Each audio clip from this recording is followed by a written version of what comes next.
di sini kami akan menjelaskan tentang materi kami, yaitu pengawasan atau controlling dalam manajemen.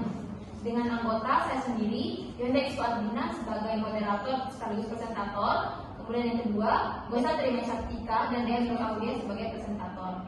Dimulai dari latar belakang, pengawasan merupakan salah satu fungsi dalam manajemen suatu organisasi, di mana memiliki arti suatu proses mengawasi dan mengevaluasi suatu kegiatan. Suatu pengawasan dikatakan penting karena tanpa adanya pengawasan yang baik tentunya akan menghasilkan tujuan yang kurang memuaskan, baik bagi organisasinya itu sendiri maupun bagi para pekerjanya.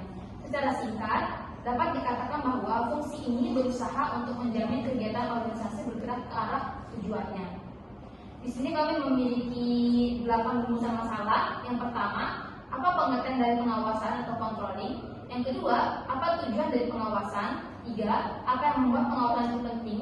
4, apa saja bentuk-bentuk pengawasan? 5, apa saja tahap-tahap dalam pengawasan? 6, apa jenis-jenis pengawasan? 7, apa alat-alat pengawasan dan apa manfaat pengawasan? Dimulai dari yang pertama, pengertian pengawasan atau controlling.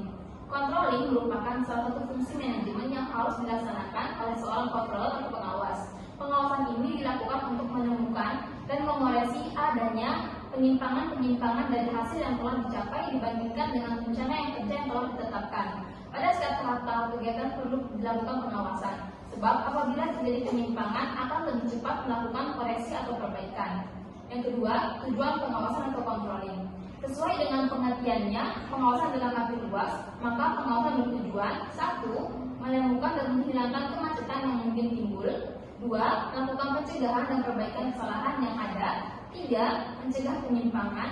4. Mengadakan koreksi apakah hasil sesuai rencana. 5. Memperoleh efisiensi dan efektivitas. Dan yang keenam, mendidik pegawai dan meningkatkan rasa tanggung jawab. Kemudian materi yang ketiga akan dibahas oleh teman saya, yaitu Dea. Baik, yang selanjutnya adalah pentingnya pengawasan. Ada beberapa alasan mengapa pengawasan itu penting, yaitu diantaranya yang pertama perubahan lingkungan organisasi, yang kedua peningkatan kompleksitas organisasi, yang ketiga meminimalisirkan tingginya kesalahan-kesalahan, yang keempat kebutuhan manajer untuk mendelegasikan wewenang, yang kelima komunikasi, dan yang keenam menilai informasi dan mengambil tindakan koreksi. Baik, selanjutnya adalah bentuk-bentuk pengawasan. Ada bentuk-bentuk dasar pengawasan, yaitu antara lain yang pertama, pengawasan pendahuluan atau feed forward control. Pengawasan pendahuluan atau sering disebut dengan steering controls dirancang untuk mengantisipasi masalah-masalah penyimpangan atau penyimpangan-penyimpangan dari standar atau tujuan dan memungkinkan koreksi. Yang kedua, pengawasan konkuren, yaitu pengawasan yang dilakukan bersamaan dengan pelaksanaan kegiatan. Dan yang ketiga, pengawasan umpan balik, yaitu pengawasan umpan balik atau feedback control. Pengawasan umpan balik juga dikenal sebagai past action control, mengukur hasil dari suatu kegiatan yang telah diselesaikan. Baik, selanjutnya adalah tahap-tahap pengawasan. Tahap pertama yaitu menetapkan alat pengukur standar. Tahap kedua menilai atau mengevaluasi, dan tahap yang ketiga mengadakan tindakan perbaikan atau corrective action.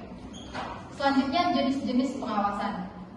Yang pertama pengawasan internal atau eksternal dan eksternal maksud saya, maaf. Yang kedua pengawasan preventif dan represif, dan yang ketiga pengawasan aktif dan pasif.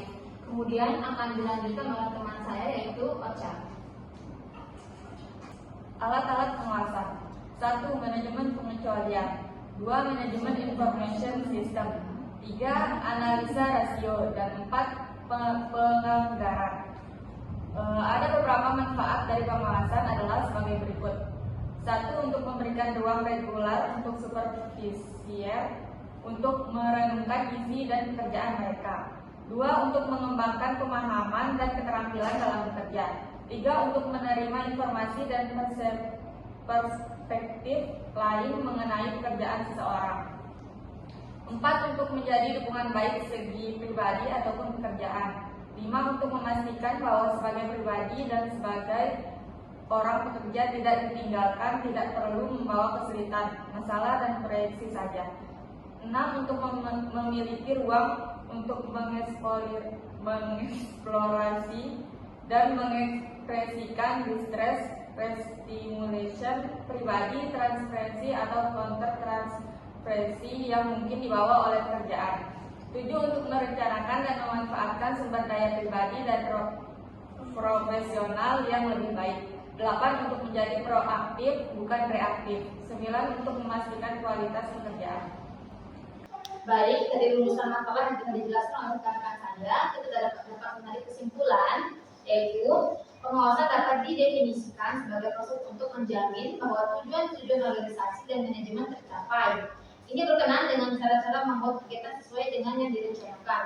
Pengertian ini menunjukkan adanya hubungan yang sangat erat antara perencanaan dan pengawasan.